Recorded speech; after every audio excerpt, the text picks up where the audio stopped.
Olá, tudo bem? Estamos de volta aqui para a aula de número 14. Este é o vídeo de número 2 sobre o tema limites e continuidade em funções de duas variáveis.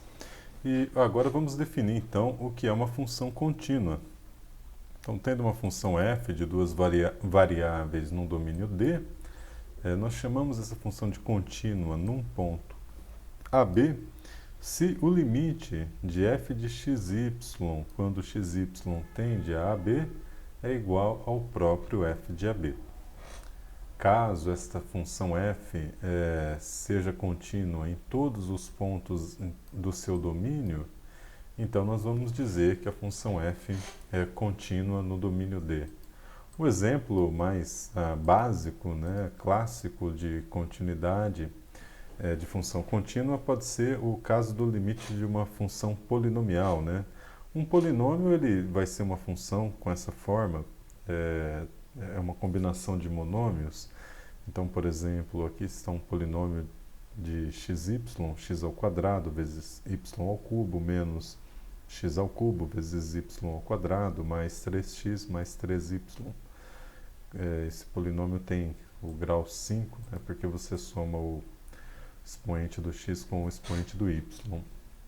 Então ele pede para a gente calcular o limite deste polinômio quando xy tende a 1, 2. Então, para calcular esse limite, nós vamos usar as propriedades dos limites agora, só para retomar um pouco na memória como fazer o uso dessas propriedades. Então veja que o polinômio é uma soma, ou subtração, ou seja, uma combinação entre múltiplos monômios. Então, aqui você tem o limite de uma soma que pode ser escrito, ou diferença, que pode ser escrito como uma soma ou diferença entre limites, né? Então, ficamos com o limite do primeiro termo menos o limite do segundo termo mais o limite do terceiro mais o limite do quarto termo neste ponto da expressão. E aí, a próxima etapa agora, para desmembrarmos ainda mais o limite, é usarmos a lei do produto. Bom, então, esse primeiro termo é um produto, esse é um outro produto, um produto de um escalar por uma função, um produto de um escalar por uma função. Já esse é o produto deste monômio por este monômio. Então, nós vamos usar como exemplo o caso mais complicado, digamos, dentre esses o mais completo, que é o limite de x² y ao cubo quando xy vai a 1, 2. Então, a primeira coisa é desmembrar o limite desse produto como um produto de limites. Então, fica o limite de x² vezes o limite de y ao cubo. E em seguida, nós pegamos o x² é x vezes x, e desmembramos também este limite como de um produto como um produto de limites. Então, esse termo vai ficar 1, né, porque só tem x vezes x. Agora podemos, então, aplicar esta regra, né, do produto para o limite de x² y ao cubo, quando xy tende a 1, 2. Isso fica 1 ao quadrado vezes 2 ao cubo, que vai dar 8. E aplicando termo a termo esta operação, nós obtemos, termo a termo do limite, nós obtemos então que o limite do polinômio, quando xy tende a 1, 2, vai ser 1 ao quadrado vezes 2 ao cubo para o primeiro termo, menos 1 ao cubo vezes 2 ao quadrado para o segundo termo, mais 3 vezes 1, mais 2 vezes 2. E o resultado desse cálculo é 11. Tá? Então, com isso, a gente consegue calcular o resultado do limite de um polinômio e vemos que o cálculo desse limite é o próprio polinômio efetuado no ponto em que a gente objetiva calcular o limite. No próximo exemplo, a gente quer calcular qual é a posição em que a função f de xy igual a x² menos y ao quadrado sobre x² mais y ao quadrado é contínua, né? Então, a primeira coisa é verificar que a função é descontínua no ponto x igual a 0, 0. Né? Isso porque o denominador da função aqui vai ser nulo e a gente não sabe calcular o resultado de uma função nesse ponto.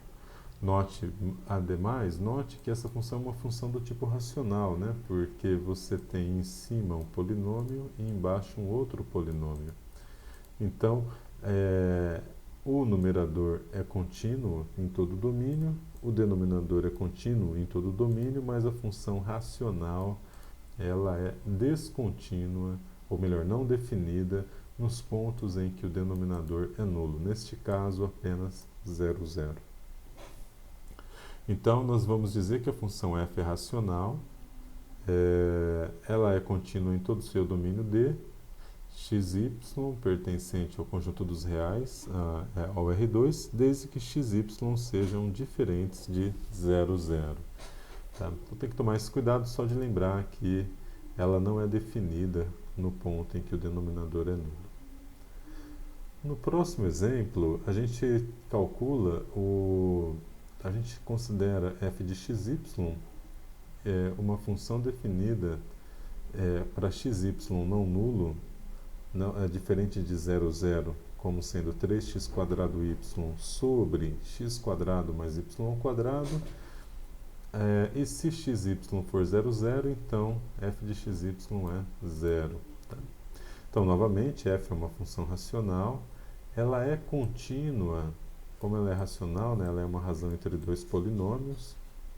Os polinômios são contínuos em todo R2, há duas variáveis.